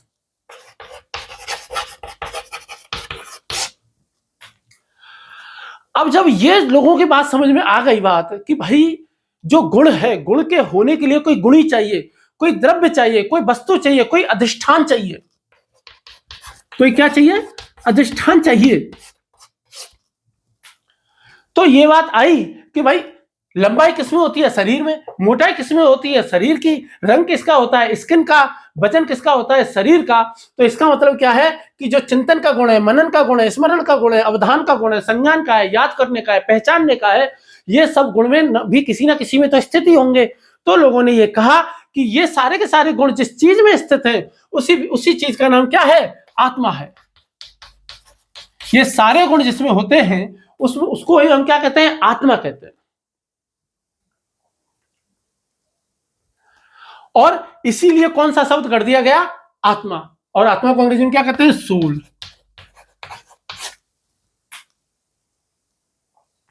एक बात ध्यान रखना, अभी तक विज्ञान में आत्मा सिद्ध नहीं हुई है, पर खारिज भी नहीं हुई है। अब क्या है ना, बहुत सारे लोग आत्मा की तुलना या इन सब गुण, चेतन गुणों की तुलना किससे कर देते हैं? CPU से करते हैं। किससे करते हैं? CPU से, सेंट्रल प्रोसेसिंग यूनिट, कंप्यूटर से करते हैं। जैसे चारवाक कहते हैं, चारवाक कहते हैं आत्मा वात्मा कुछ नहीं होती। तो लोग कहते हैं कि यार ये सारे गुण फिर किसमें होते हैं? कि बोले बॉडी में ही होते हैं, मस्तिष्क में होते हैं। उस समय कैलकुलेटर नहीं था, उस समय कंप्यूटर नहीं था, उस समय AI नहीं आई थी, उस समय चैट जीपीटी नहीं आई थी, उस समय एलेक्सा नहीं आई थी, उस समय जेमिनी नहीं आया था, उस समय सीरी नहीं आई थी। फिर भी चारवाकों ने ये कहा आत्मा कुछ नहीं होती, सोचने का गुण क्या है? दिमाग में ही होता है। बस ये शरीर के पुर्जे इस तरीके से फिट कर दिए जाते हैं कि चेतने, सोचने का गुण पैदा हो जाता है। अब इस आधार पर देखा जाए तो कैलकुलेटर में आत्मा नहीं है, लेकिन वो गणित की क्रियाएं हम इंसानों से कई गुना ज्यादा तेजी से और ज्यादा शुद्धता के साथ कर पाता है। कंप्यूटर में नहीं है कोई आत्मा, लेकिन फिर भी वो कितनी सारी चीजें याद रख सकता है। AI में कोई आत्मा नहीं है, चैट जीपीटी में, जेमिनी में, लेकिन फिर भी वो है मानव से ज्यादा अच्छे तरीके से काम करके दिखा रहा है। और चारवाकों की बात थोड़ी थोड़ी सत्य प्रतीत होती है कि नहीं यार, चारवाक बिल्कुल सही कहते थे कि आत्मा बात्मा कुछ नहीं होती, भगवान भगवान कुछ नहीं होता। धर्म धर्म तो क्या है कि पागल लोगों का पहचान है। जो पागल लोग हैं वही वही मानते हैं कि धर्म होता है। चारवाक तो ये कहते हैं। बात सही भी दिखाई देती है, ठीक। पर एक चीज ये भी है कि जब आदमी मरता है तब क्या हो जाता है बॉडी में ऐसा। अब मृत्यु को और कर्म सिद्धांत को जोड़ना यदि पड़ जाए, मृत्यु को और कर्म सिद्धांत को जोड़ना है, कैसे जोड़ेंगे? तो इसी के लिए कौन सी कल्पना की गई है? पुनर्जन्म की कल्पना की गई। मृत्यु को कर्म सिद्धांत से जोड़ने के लिए किसकी कल्पना की गई? पुनर्जन्म की कल्पना करी गई। पश्चिम में पाइथागोरस हुआ, जिसने पाइथागोरस प्रमेय दी, जिसने सबसे पहले पश्चिम में खुद को क्या कहा? फिलोसफर कहा। उस पाइथागोरस ने भी माना पुनर्जन्म होता है। इटली का एक बहुत बड़ा दार्शनिक था ब्रूनो नाम का, जिस बेचारे को जिंदा जला दिया गया था, उसने भी कहा था पुनर्जन्म की, उसने भी इस बात को स्वीकार किया था।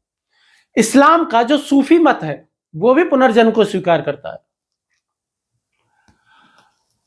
ईसाई और यहूदी धर्म में पुनर्जन्म का सिद्धांत नहीं है, ये मैंने आपको पहले ही बता दिया। उनके हिसाब से कर्मों का हिसाब कब होगा? कयामत के दिन होगा, ये मैं आपको पहले ही बता चुका हूं। अब जब आत्मा की बात जब आती है ना, बहुत सारे लोग, पागल लोग आपको मिलेंगे जो कहते हैं कि आत्मा में इतने ग्राम वजन होता है। जैसे एक प्रयोग हुआ भी था, किसी ने एक प्रयोग किया, प्रयोग करके साबित किया कि आत्मा में इतने ग्राम वजन होता है। सोशल मीडिया पे आप कई सारे वीडियो देखेंगे कि जिसमें दिखाई देगा कि भाई ऑपरेशन थिएटर है, डॉक्टर बचा रहे हैं और आदमी में से कुछ सफेद सफेद निकल करके जाता हुआ दिख रहा है, एक एनर्जी जाती हुई दिख रही है, कुछ तो शीशा तोड़ करके निकल गई, ऐसे दिखाते हैं। भाई देखो, आत्मा क्या है? भौतिक चीज नहीं है। आत्मा क्या है? चेतन चीज है। भारतीय दर्शन यह मानता है कि आत्मा कैसी है? नित्य है। आत्मा कैसी है? नित्य। नित्य का मतलब अजर अमर है।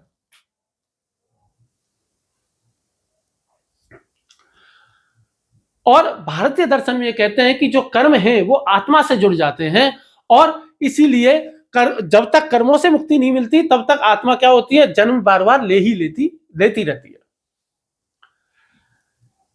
ठीक है, चलिए अब हम कर्मों के प्रकार पढ़ लेते हैं कि कर्मों के कितने प्रकार होते हैं। भारतीय दर्शन में कर्मों के कितने प्रकार माने गए हैं? तो कर्मों के बेसिकली कितने प्रकार माने गए हैं? 3 प्रकार माने गए हैं।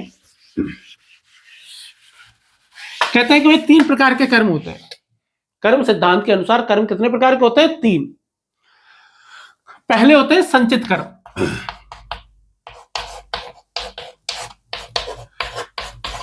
पहले कौन से कर्म है आपके? संचित कर्म है।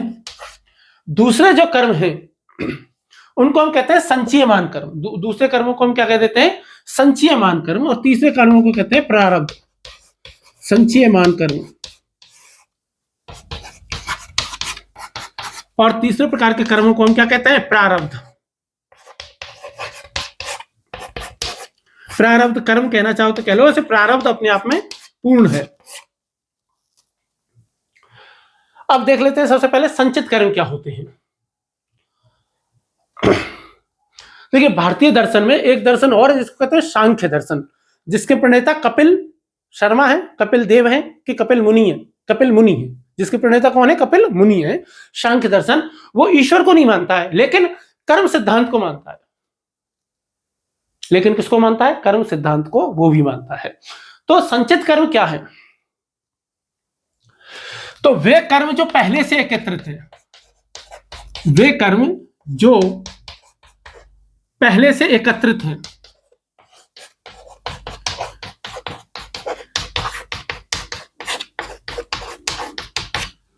वे कर्म जो पहले से एकत्रित हैं और इनका फल मिलना अभी शुरू नहीं हुआ है, और इनका फल मिलना अभी शुरू नहीं हुआ है।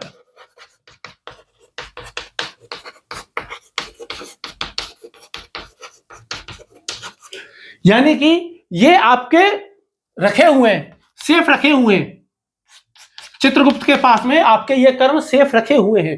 ठीक है, आपको मिलेंगे, आगे मिलेंगे, अभी तक नहीं मिले हैं पर आगे मिलेंगे।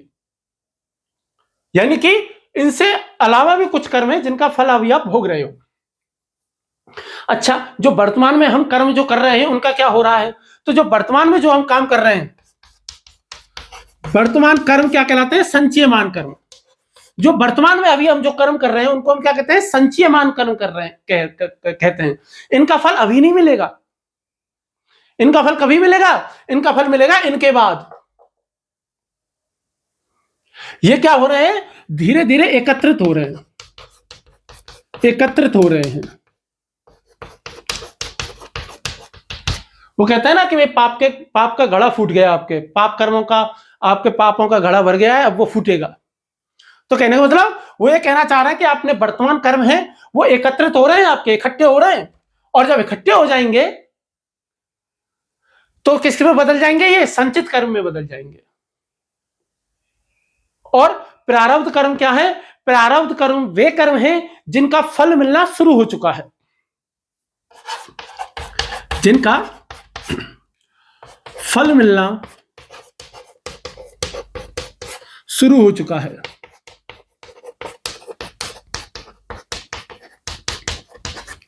प्रारब्ध कर्म कौन से कर्म हैं? जिनका फल मिलना शुरू हो गया उनको हम कहते हैं प्रारब्ध कर्म। और चूंकि इनका फल मिल रहा है इसीलिए प्रारब्ध कर्म को क्या कहते हैं? भाग्य, किस्मत, नियति।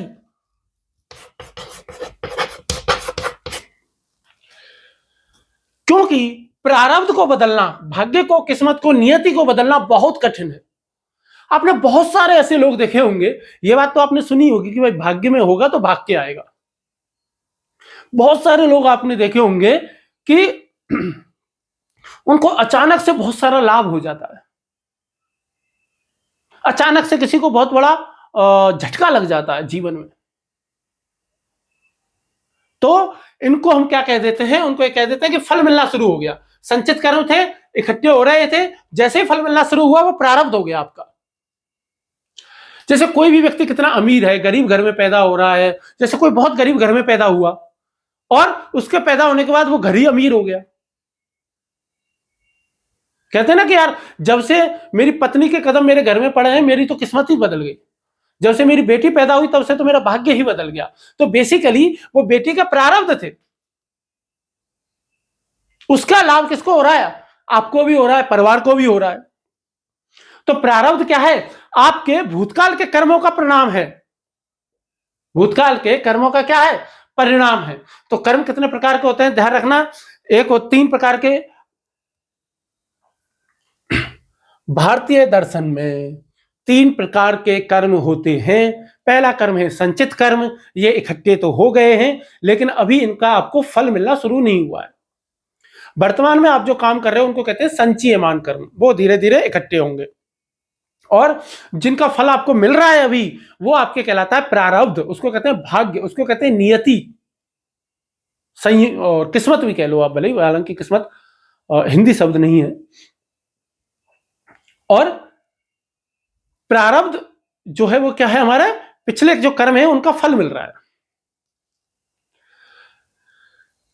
ठीक। और जो संचयमान कर्म है ये संचित कर्म में क्या जो होता है जुड़ जाते हैं और अगले जन्मों को ये प्रभावित करते हैं। संचयमान कर्म ऐसे कर्म हैं जिनको हम अपने विवेक से बदल सकते हैं। संचयमान कर्म, प्रारब्ध को हम नहीं बदल सकते लेकिन किसको बदल सकते हैं? संचयमान जो कर्म है हमारे, इनको हम बदल सकते हैं। जैसे बहुत से लोग क्या कहेंगे, अरे यार हमारे हाथ में जब कुछ है ही नहीं, जब हमें कर्मों का फल मिल रहा है तो पिछले जन्म में जो कर्म किए उनका फल मिलेगा, मुझे इस जन्म में कुछ भी करने की क्या आवश्यकता है? तो भाई अभी भी तो कुछ ना कुछ कर्म करोगे ना, अपने बुद्धि से कुछ ना कुछ तो निर्णय लोगे ही ना। तो जो अभी जो वर्तमान में जो आप काम कर रहे हो तो वो कर्म क्या है? संचयमान कर्म। आप इनको बदल सकते हो, ये आपके हाथ में है अभी, क्योंकि अभी आप इनको कर रहे हो।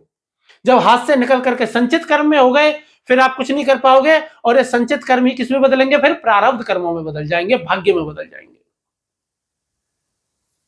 भूतकाल को बदला नहीं जा सकता है लेकिन भविष्य को बदला जा सकता है। इसीलिए हमारे यहाँ बार बार कहते हैं, इमोशनल इंटेलिजेंस जब पढ़ाते हैं आज के मॉडर्न युग में, तब भी तो लोग ये कहता है ना कि भाई बीती ताई विसार दे आगे की सुध ले। Don't look in your past, don't dwell in your past. Overthinking मत करो, अपने भूतकाल के बारे में ज्यादा मत सोचो, अपने भविष्यकाल के बारे में ज्यादा मत सोचो, वर्तमान में रहो, वर्तमान में अच्छे काम करो। वर्तमान में सारा फोकस करो। आपको मेहनत करनी है, वर्तमान में करो, उसका फल मिलेगा आपको। अब वर्तमान में मेहनत करेंगे, फल आपको बाद में मिलेगा। क्यों? आज मैं मेहनत कर रहा हूं, मान लो सपोज करो आज मैं यूट्यूब पे पढ़ा रहा हूं, और भगवान इसका फल क्या पता मेरे को फल मिल जाए बाद में, अभी तो नहीं मिलेगा ना, मिलेगा तो बाद में ही ना, चाहे 7 दिन में मिले, 10 दिन में मिले, 2 महीने में मिले, 6 महीने में मिले। तो ये हमारे कर्म है, संचित संचयमान प्रारब्ध। इसीलिए कहते हैं अच्छे कर्म करो। संचयमान कर्म अभी भी आपके हाथ में है, इन कर्मों को अच्छे से करो। आप नैतिक बनो, कोशिश करो जितने नैतिक कार्य कर सकते हो उतने नैतिक कार्य करें, क्योंकि नैतिक कार्य करना साधन नहीं है, अपने आप में साध्य है। ये कांट कह करके गया भाई बात। और कांट को भी अंत में आत्मा को स्वीकार करना पड़ा। ठीक, बात समझ में आ रही है? चलिए, अब इसीलिए कहते हैं सही समय पर सही निर्णय लो और अपने संचयमान कर्म को अच्छे करो। आज मेहनत करोगे, आज दिन और रात पढ़ाई करोगे, तो कल को आईएएस बनोगे, और उसका लाभ न केवल आपको मिलेगा, आपके पूरे परिवार को मिलेगा, आपके पूरे खानदान को मिलेगा, आपके गांव को मिलेगा, आपके पूरे मोहल्ले को मिलेगा। कौन कहता है कर्मों का प्रभाव नहीं पड़ता? आप तो देख ही रहे हो ना। खारिज करो कर्म सिद्धांत को पूरी तरीके से, विज्ञान इतना ही है तो जिस दिन खारिज कर देगा उस दिन मान लेंगे। हम तो बिल्कुल ओपन माइंडेड होकर के बैठे हैं, जो चीज साबित हो जाएगी उसको मान लेंगे। पर यदि हमने कोई चीज मान ली है तो तुम उसको खारिज कर दो, हम मान लेंगे, हम खारिज कर देंगे, हम छोड़ देंगे। इसीलिए भारतीय दर्शन दुनिया में सबसे सहिष्णु दर्शन माना जाता है, क्योंकि यह कभी किसी की निंदा करता ही नहीं। आप कुंभ था, कुंभ मेले में जितने भी बाबा आए सब क्या कहते हैं? विज्ञान साबित करो, हम तो चाहते हैं विज्ञान आए यहां पर। कोई भी ऐसा नहीं था कि जो ऐसे कहेगा, ऐसा कह रहा था कि तुम भगवान शंकर पर सवाल पूछोगे तो तुम्हारी गर्दन काट देंगे, तुम भगवान भोलेनाथ पर सवाल खड़ा करोगे तो तुम्हारी पिटाई कर देंगे। नहीं, तुम तो सवाल पूछो। हम तो फिर कहते हैं कि तुम सवाल पूछो, तुम तो पूछो कि भाई बिग बैंग थ्योरी और भगवान शिव का क्या संबंध है, सिंगुलैरिटी क्या चीज है, पूछो सिंगुलैरिटी और शिव का क्या संबंध है, पूछ लो, हम बताएंगे जितना हम बता सकते हैं। और यदि गलत बात होगी और तुम्हारी बात सही होगी तो हम मान लेंगे। यह भारतीय दर्शन कहता है बेसिकली। ठीक, अब हम कर्म सिद्धांत हमने देख लिए, तो कर्म सिद्धांत प्रमुख तौर पर 3 होते हैं। एक मीमांसा दर्शन के हिसाब से और देख लेते हैं, और फिर कर्म सिद्धांतों के लाभ क्या है वर्तमान समाज में, वर्तमान समय में कर्म सिद्धांत की क्या प्रासंगिकता है वो भी हम देख लेंगे। तो चलिए, मीमांसा दर्शन के अनुसार और कर्मों के प्रकार हम देख लेते हैं।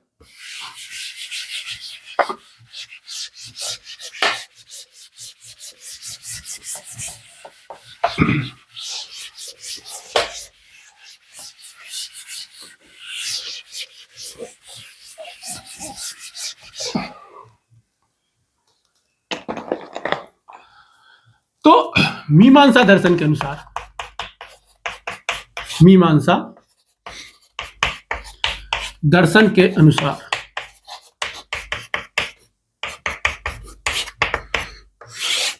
मीमांसा दर्शन के अनुसार भी 3 तरह के कर्म होते हैं। पहले कर्म होते हैं नित्य कर्म,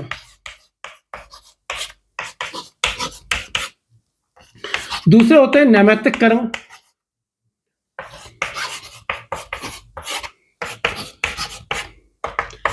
नित्य कर्म कौन से हैं? जिन कर्मों को हम रोजाना करते हैं, जिनको हम रोजाना करते हैं, है ना, वो कर्म क्या कहलाते हैं? नित्य कर्म कहलाते हैं। नैमित्तिक कर्म कैसे होते हैं? जो किसी विशेष उद्देश्य के लिए किए जाते हैं। और तीसरे होते हैं काम्य कर्म, और एक और काम जोड़ना हो तो जोड़ दो इसमें, निषिद्ध कर्म, निषिद्ध कर्म। और कौन से होते हैं? निषिद्ध कर्म। प्रायश्चित कर्म भी होते हैं एक।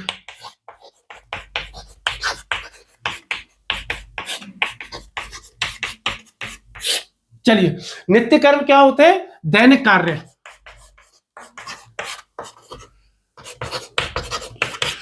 जैसे रोज आप ब्रश करते हैं तो ये नित्य कर्म है, करते हैं ना, है ना, ब्रश तो करते ही होंगे, है ना, बहुत से लोग नहीं भी करते, उसमें क्या।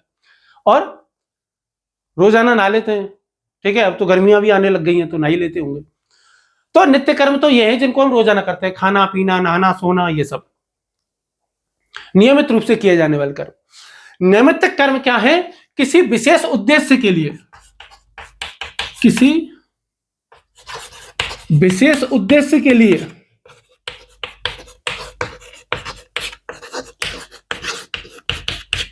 किए जाने वाले कर्म।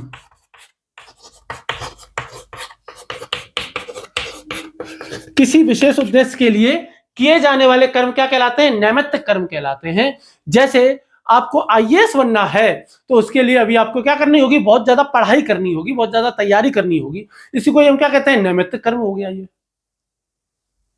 यदि मैं चाहता हूं कि भाई कुछ बच्चे सक्सेस हों और मुझे भी सफलता हासिल हो, मुझे भी 4 लोग जाने, मैं भी सोशल मीडिया पे वायरल हो जाऊं, ठीक है, तो ये क्या कर रहा हूं? मैं अभी नैमित्तिक कर्म कर रहा हूं, मैं विशेष उद्देश्य के लिए अभी मैं इसके लिए पढ़ा रहा हूं, तो ये मेरा क्या हो गया? नैमित्तिक कर्म हो गया। ठीक। काम्य कर्म क्या है? ऐसे काम जो कि सांसारिक इच्छा पूर्ति के लिए किए जाते हैं, सांसारिक कामनाओं की पूर्ति के लिए किए जाते हैं, सांसारिक इच्छाओं की पूर्ति के लिए। सांसारिक, जैसे आईएएस बनने के लिए जो हम काम कर रहे हैं वो काम्य कर्म है, वो नैमित्तिक तो है ही है, वो काम्य भी कर्म है साथ में। तो सांसारिक कामना की पूर्ति के लिए किए जाने वाले कर्म।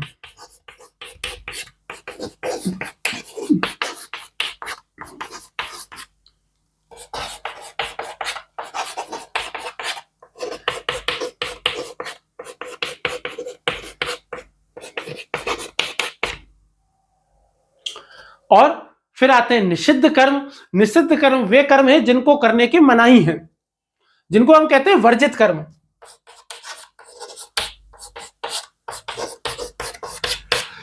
जिन कामों को करने की मनाही है उनको हम क्या कहते हैं? वर्जित कर्म। जैसे कि चोरी नहीं करना है, हिंसा नहीं करनी है, अन्याय नहीं करना है, रिश्वतखोरी नहीं करनी है, भ्रष्टाचार नहीं करना है, किसी दूसरे का दुख अकारण नहीं दुखाना है, ठीक है, जबरदस्ती धूर्तता नहीं दिखानी है, घाघ बन के नहीं रहना है, दूसरों का खून नहीं चूसना है। तो ये सब क्या है? निषिद्ध कर्म है। प्रायश्चित कर्म क्या है? पापों के निवारण के लिए किए जाने वाले काम, पापों के निवारण हेतु। जैसे प्रायश्चित, एक कहानी आपने पढ़ी होगी जिसमें बिल्ली मर जाती है, पंडित जी आते हैं, कहते हैं कि भाई बिल्ली के बराबर, बिल्ली के वजन की सोने की बिल्ली बना के दान करनी पड़ेगी, तभी इस पाप से मुक्ति मिल सकती है, क्योंकि बिल्ली को मारना बहुत बड़ा पाप है। और अंत में क्या होता है? बिल्ली उठ के भाग जाती है। अंत में क्या होता है? बिल्ली उठ के भाग जाती है। तो बेसिकली वो प्रायश्चित कर्म है कि भाई आपसे कोई गलती हो गई और आप उस गलती की माफी मांग रहे हो, कहने का मतलब केवल इतना है। प्रायश्चित कर्म आपको प्रारब्ध से बचा नहीं सकते, केवल और केवल आपको मन की शांति देते हैं। इसके अलावा ये जो प्रायश्चित कर्म का सिद्धांत है ना, ये चर्च में भी चलता है। चर्च में आपने देखा होगा ना, एक कन्फेशन बॉक्स होता है, उसमें कोई व्यक्ति जाता है और कन्फेस करता है कि भाई गॉड फादर, मुझसे फलानी जगह पे ऐसे ऐसे हो गया था एक बार, मुझसे ये गलती हो गई थी, तो ये है। तो वो क्या है? प्रायश्चित कर्म है। इससे होता यह है कि आदमी का मन शांत हो जाता है, उसके दिमाग में जो बर्डन है वो शांत हो जाता है। ठीक। अब हम देखेंगे कर्म सिद्धांत की वर्तमान समय में क्या प्रासंगिकता है। कर्म सिद्धांत जो आज से 4000 साल पहले आया, 3000 साल पहले आया, 5000 साल पहले आया, जितना भी आप मानो, 3 4 5 आपकी, वैसे आया तो कितने साल पहले? 2000, और 1500 और जोड़ दोगे तो 3-3.5 साल है ना। तो जो ईसा पूर्व 1500 ईसा पूर्व में जो आया था, वो 2025 में भी प्रासंगिक है कि नहीं है कर्म सिद्धांत, वो हम देख लेते हैं। भाई कर्म सिद्धांत को मानेंगे तो क्या समाज में क्या फायदा होगा, नैतिकता के क्षेत्र में क्या फायदा होगा, और यदि कर्म सिद्धांत को नहीं मानेंगे तो क्या कर्म सिद्धांत के क्षेत्र में कोई नुकसान होगा या फायदा ही होगा।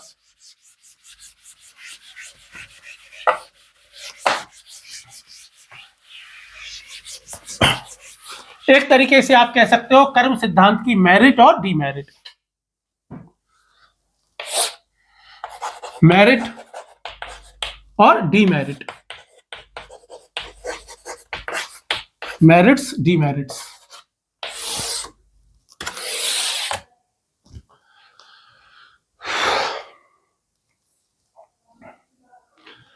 देखिए पहले फायदे देख लेते हैं पहले, है ना।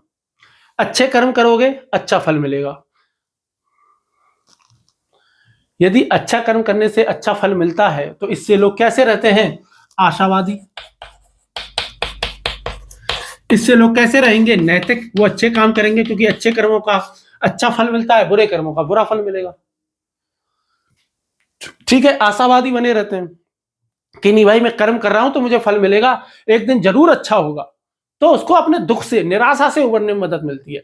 अभी भी आप किसी से पूछो ना कि यार मैं मेहनत तो खूब कर रहा हूं, जैसे मान लो मैं कहूं कि यार मैं यूट्यूब पे बहुत अच्छे से पढ़ा तो रहा हूं लेकिन मेरी वीडियो वायरल नहीं हो रही है, मुझे उतने व्यूज नहीं मिल रहे हैं, मुझे उतने लाइक्स नहीं मिल रहे हैं, मुझे उतने सब्सक्राइबर्स नहीं मिल रहे हैं, तो मुझसे लोग क्या कहेंगे? अरे कोई नहीं यार, मेहनत करते रहो, एक दिन जरूर मिलेगा, एक दिन जरूर मिलेगा, आपकी मेहनत बेकार नहीं जाएगी।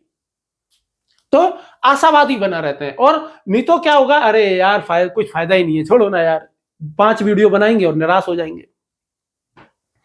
और जीवन में आगे बढ़ने की प्रेरणा मिलती है। तो इससे क्या होती है? प्रेरणा बनी रहती है,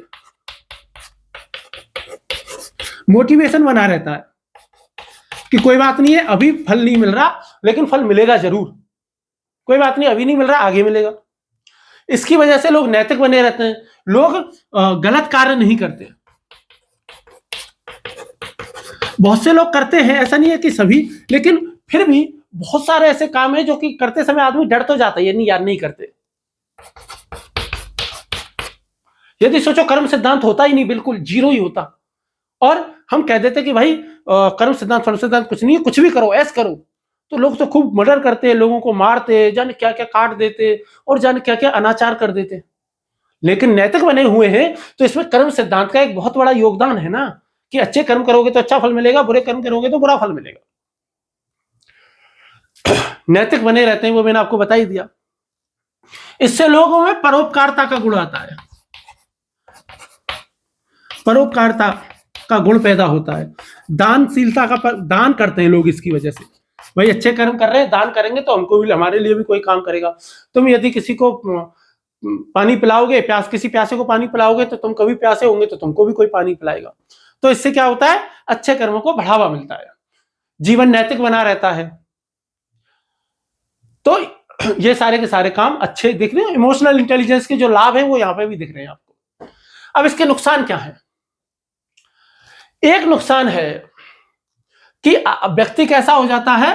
निराशावादी हो सकता है, क्योंकि वो क्या कह देता है? वो भाग्यवादी हो सकता है कि किस्मत में होगा तो आ जाएगा, नहीं तो फिर तो कुछ कर ही नहीं सकते, भाग्य में होगा तो भाग के आ जाएगा, नहीं तो क्या करेंगे, ऐसे। तो वो निराशावादी हो जाते हैं, अरे यार मेरी किस्मत में है ही नहीं यार, मेरी तो किस्मत ही खराब है, अपने भाग्य में है नहीं भाई, अपने हाथ में नहीं है यार, लकीर ही नहीं है।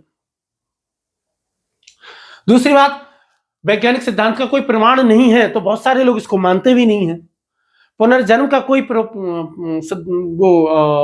पुनर्जन्म साबित नहीं हुआ है अभी तक, ठीक है, आत्मा साबित नहीं हुई है विज्ञान से अभी तक इसका। अच्छा, कई बार यह कह दिया जाए कि भाई तुझको जो भी मिला है वो पिछले जन्मों की सजा है, तो फिर आदमी अन्याय के खिलाफ आवाज नहीं उठाता, डरपोक हो सकता है। डरपोक क्यों बन जाएगा? उसको लगेगा कि यार मेरे पिछले जन्म के कर्म ही खराब है जिसकी वजह से मेरा इतना शोषण हो रहा है, मेरे साथ इतना बुरा हो रहा है, इतना अत्याचार हो रहा है। तो अन्याय के खिलाफ लड़ेगा नहीं, चुपचाप सहन कर लेगा, तो वो कैसा हो जाएगा? डरपोक हो जाएगा। और वो खुद आत्मदोष दे सकता है, आत्मदोषी। वो क्या यार, इसी उसके जीवन में कुछ भी सफल नहीं होगा तो क्या, अरे यार मेरी किस्मत खराब है, मेरे कर्म ही खराब है।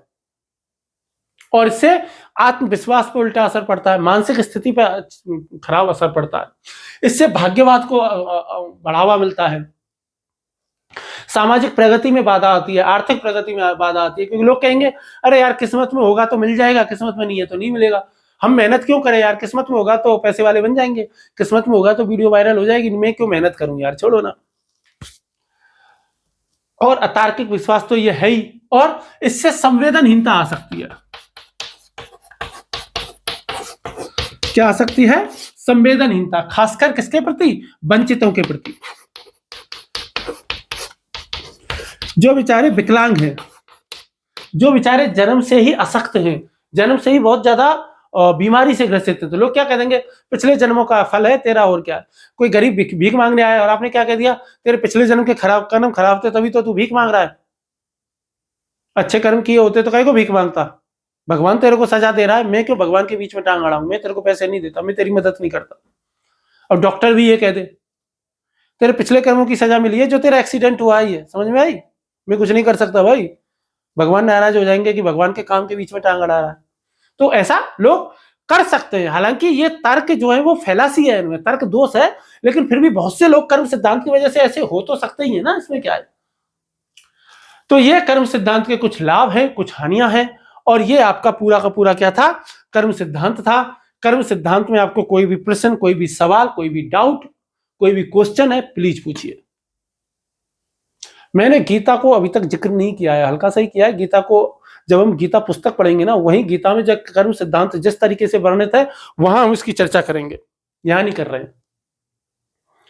तो कर्म सिद्धांत जितना मैंने अभी तक आपको बताया है, प्लीज कोई भी किसी भी प्रकार का कैसा भी डाउट हो कर्म सिद्धांत को लेकर के, आत्मा को लेकर के, पुनर्जन्म को लेकर के, कर्म सिद्धांत की प्रासंगिकता वर्तमान समय में क्या है, क्यों है, कैसे है, जरूर सवाल पूछें। किसी उपनिषद से रिलेटेड कोई जानकारी चाहिए, किसी उपनिषद में किसी भी प्रकार का कोई प्रश्न आप यदि आप पूछना चाहते हैं, जरूर पूछें। किसी भी धार्मिक मान्यता पर को लेकर के कोई सवाल पूछना चाहें तो जरूर पूछें।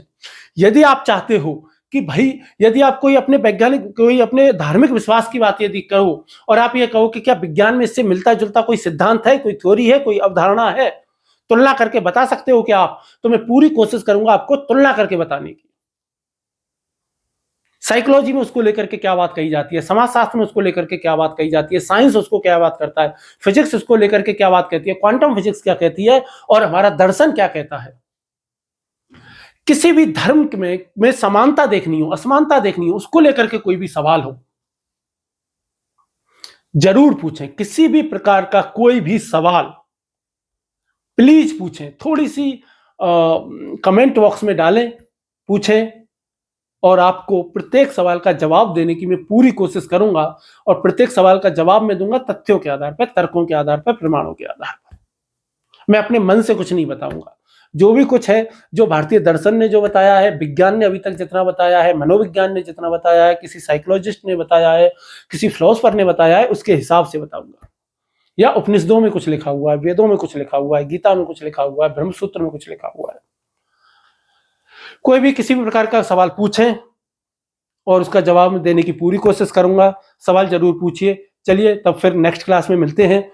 और नेक्स्ट क्लास में जो वेदों के जो वेदों और उपनिषदों के जो कॉमन नैतिक दर्शन है, उनमें अगला जो टॉप हेडिंग है हमारी जो रहेगी, वो रहेगी पुरुषार्थ। और पुरुषार्थ भारतीय दर्शन में कितने, 4, धर्म, अर्थ, काम, मोक्ष। तो उन चारों पर विस्तार से हम देखेंगे। इन पर भी आपके पहले से कोई सवाल हो तो जरूर आप पूछ लीजिए, मैं नेक्स्ट वीडियो में उनको शामिल कर लूंगा। तो क्लास कैसी लगी ये भी जरूर बताना, प्लीज, रिक्वेस्ट है यार, एक बार बता तो देना। खराब लगी खराब, बुरी लगी बुरी, कि भाई ज्यादा गहराई में चले गए, अच्छा नहीं लगा, ऊपरी सतह की बात की है, मजा नहीं आया, जो कुछ भी आप कहना चाहो। और सवाल जरूर पूछें, प्लीज, रिक्वेस्ट है। किसी भी प्रकार का कोई भी सवाल हो जरूर पूछें। चलिए फिर नेक्स्ट क्लास में मिलते हैं। नेक्स्ट क्लास में वेद और उपनिषदों के अगले नैतिक नियम पर बात करेंगे, जिसका नाम है पुरुषार्थ। और पुरुषार्थ कितने, 4 है, धर्म, अर्थ, काम, मोक्ष। धन्यवाद, नमस्कार। नेक्स्ट वीडियो में मिलते हैं। नमस्कार।